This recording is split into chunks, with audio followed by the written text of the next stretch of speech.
Alright, so we all know Beyoncé, right? One of the greatest music artists of all time, and she also has a few movies under her belt. But what is the best Beyoncé movie? What is her greatest achievement in cinema? Guess what? I already have the answer. It's not the Academy Award winning Dreamgirls. It's not one of my all-time favorite comedies, Goldmember.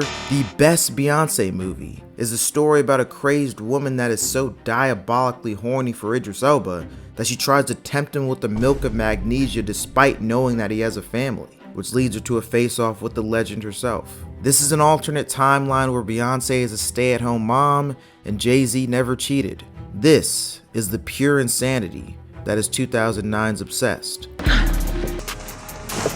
She took my baby. Try me, bitch. Make it filthy. Alright, so as you can imagine, the plot of this movie is pretty simple. Idris Elba is a cool finance bro named Derek Charles, and he's kind of a stud. He's a beast at his job, he bangs on the carpet, everyone loves him, and he's of course married to Beyoncé, who they decided to give the name Sharon. And he also has a massive kid named Kyle that looks like he's 2 and 35 at the same time. So one day Derek is in the elevator at work and meets this little freaky ting named Lisa. And from this point on, Lisa is, as the title of the movie describes, obsessed with Derek. Literally, they just make eye contact and that's it. She's like fiending for cock. It's crazy. So the movie is trying to set up this little innocent temptation situation. They have some cute banter. Girls gotta pay the rent. Lisa drops all of her papers because she's so clumsy. And Derek takes a little peek at her legs. And in the early parts of this movie, they really want you to just ogle at her sexy legs so you can really feel that temptation. Whose legs are those? Never seen them before. But while Derek may be a bit of a milk appreciator, he's a loyal husband, so he plays it cool. So Lisa is supposed to only be filling in at Derek's job for a few days, but of course, she finesses her way into working there longer, and specifically working as Derek's assistant when his current one is out sick. And we soon start to see that she's crazy. Like, she just stares at this hilarious picture of Derek and listens in on his calls. She's also weirdly good at the job. Yeah, most of the temps we get here, they're like, I think you'll find I'm not your typical temp. Because I want to fuck. So in a movie like this, you're gonna have those situations where someone is trying to be nice and the crazy person just misinterprets it. Lifetime has hundreds of movies like this. And in this movie, there's a scene where Derek comforts Lisa about a breakup, and he is just being nice, but he does do things that a crazy person might misinterpret. Look at you, you're a bright, attractive woman. Any man would be lucky to have you. If I were single, it's gonna be just fine. Essentially, he's saying, if I were single, we could go crazy and make this kitchen stink real quick, but I'm loyal, so that's not gonna happen. But she thinks that he wants to cheat, which is not good.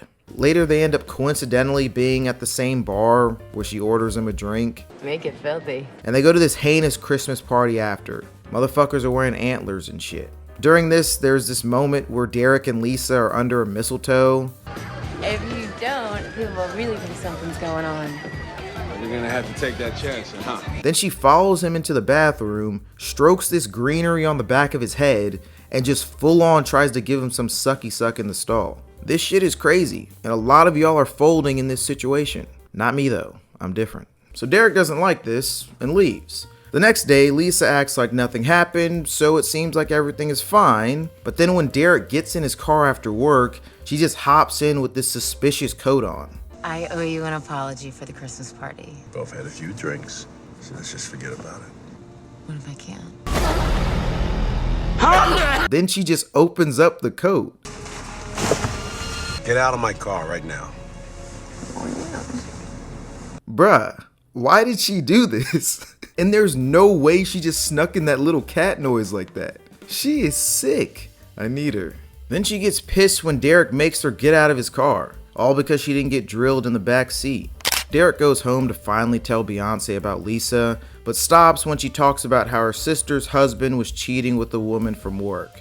You see what they did there? The next day, Derek goes to file a complaint about Lisa, but lucky for him, she quit. So everything is good, everybody is happy. Why is this a Christmas movie? Why is this baby's head so big? And oh wait, Lisa is back for the new year because she emails Derek like 15 copies of the same picture, which is pretty stupid, but it's kind of funny that our email is just temp girl in all caps. And she kind of just trolls Derek a bit, and the music is like so dramatic when they're sending emails.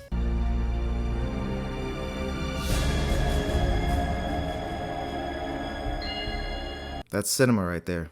So Derek goes to this work retreat, and Lisa has the ability to locate this man wherever he goes, so she just shows up and says that she quit her job so Derek wouldn't have to jeopardize his job to be with her. Some real delusion going on here, and it's all so she can fuck Derek. You're sick.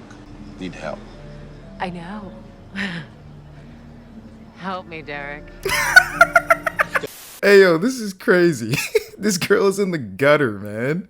But she ends up drugging Derek and proceeds to, yeah. Then she pops up again the next morning because she's a pretty good stalker, I guess. And look, clearly she's insane, right? But like, they really did try to make this character as comically insane as possible. We both knew what we were getting into from the very beginning. What? The first time we met in the elevator. The Christmas party. You even said that you wished that you were single so that we could be together. No. Do it. Hit me. You can do anything you want to me. Like, bro, what? This has to be the biggest cock muncher that I've ever covered on this channel. She's starving, bro. Oh, and guess what? When Derek tells her to leave him alone for like the 100th time, she goes into his hotel room and drugs herself in his bed naked. You know she had to find a way to make that shit freaky. It's free! All of this has happened in like 2 weeks, by the way.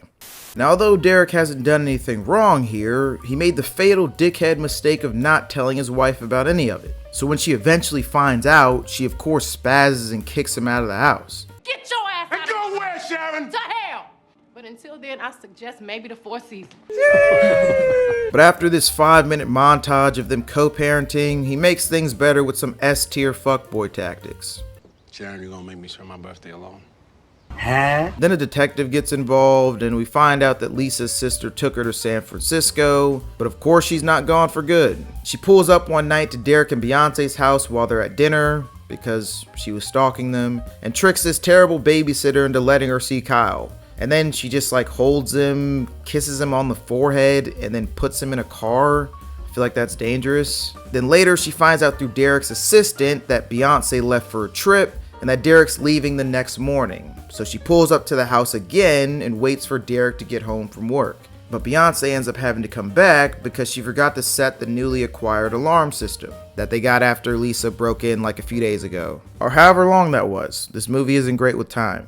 And we get the final fight scene to end the movie. Beyonce versus Becky with the good hair. Side note, I know that I haven't really talked about Beyonce that much, and that's because most of the time she's just with the baby, but her acting actually isn't bad in this. She's kind of doing the Foxy Cleopatra thing from Goldmember, and I think it's fine. And the fact that she has a fight scene is kind of hilarious, especially because it's not bad. Like, obviously she had a double, but she still does some good stuff. Alright, back to the fight. So Beyonce just starts beating the shit out of Lisa, throwing her around, dragging her, talking crazy, all that shit. Come here, bitch.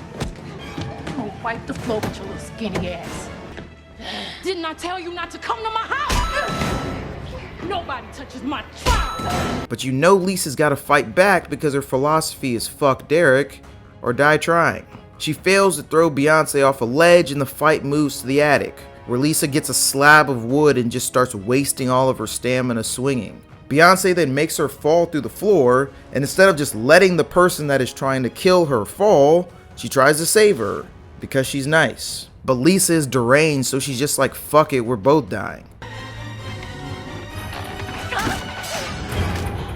Crazy bitch. That is so crazy. She then loses her grip and falls and dies. But not yet. She actually gets packed up by the chandelier.